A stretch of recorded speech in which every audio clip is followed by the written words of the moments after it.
We are launching a new series tonight. It's called Whatever Happened to...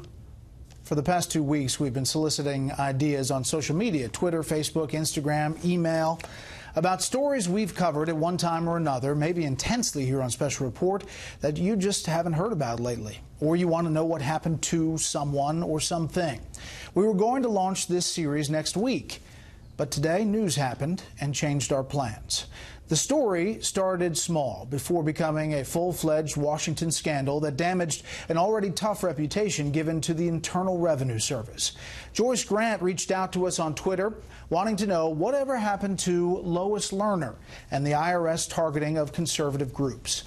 Well, Joyce, as you know, the targeting of conservative groups by the Internal Revenue Service began in early 2010 in the Cincinnati IRS office. From there, it grew to a full-fledged controversy, complete with shocking admissions and at least a half-dozen investigations into the agency's conduct.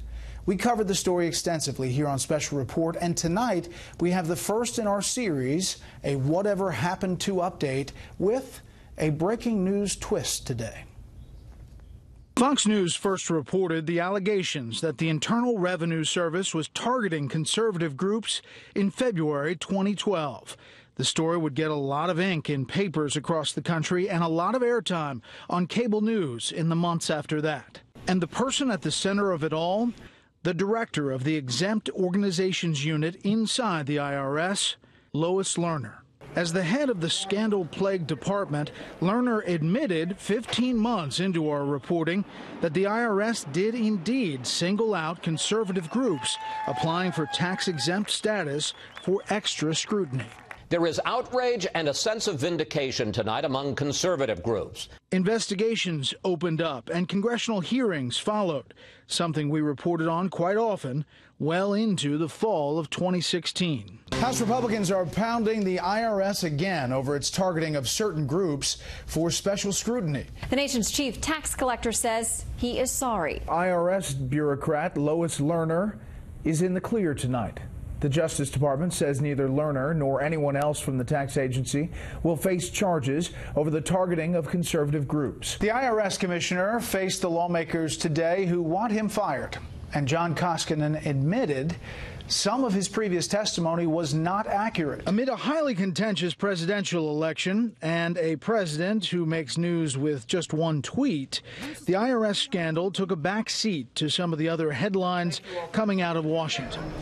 Until today, I have not done anything wrong. The Trump administration said this afternoon it will not charge former director Lois Lerner, who retired from the agency in 2013 and collects a pension that some believe to be upwards of $100,000 annually. In a letter to members of Congress, the Justice Department said that, quote, reopening the criminal investigation would not be appropriate, despite a call from Republican leaders on the House Ways and Means Committee to take another look into her actions. She impeded the investigation, repeatedly misled Congress, and finally she may well have exposed confidential taxpayer information to the public. The evidence here is clear. There needs to be accountability. In a statement, the chairman said today he was disappointed by the decision, calling it, quote, terrible. Some accountability could come from a lawsuit brought against the IRS in 2013 by dozens of conservative organizations. A Washington, D.C. district court judge ruled in late August that the IRS has to reveal the names of agency employees who targeted the groups. It also gave the agency until mid-October to produce all IRS records from May 2009 to March 2015 relevant to the case, and further explain why the groups were put under scrutiny. To the extent that people suffered accordingly, I apologize for that. The future of the IRS commissioner also remains in question. John Koskinen was brought in under President Obama, and many Republicans in Congress have wanted him out since 2015. We are going to drain the swamp in Washington, D.C. President Trump's election promises have only intensified those calls to remove the commissioner whose term is up this November. I'm very eager for the president to send him on his way. We're going very bold in tax reform. The IRS commissioner could be a partner with us in really doing this the right way. So I actually think it'd be helpful for this removal to occur and a good, solid candidate to be named. As of late August, the White House remained vague on the issue of a new IRS commissioner. When we have a personnel announcement on that front, I'll certainly let you know.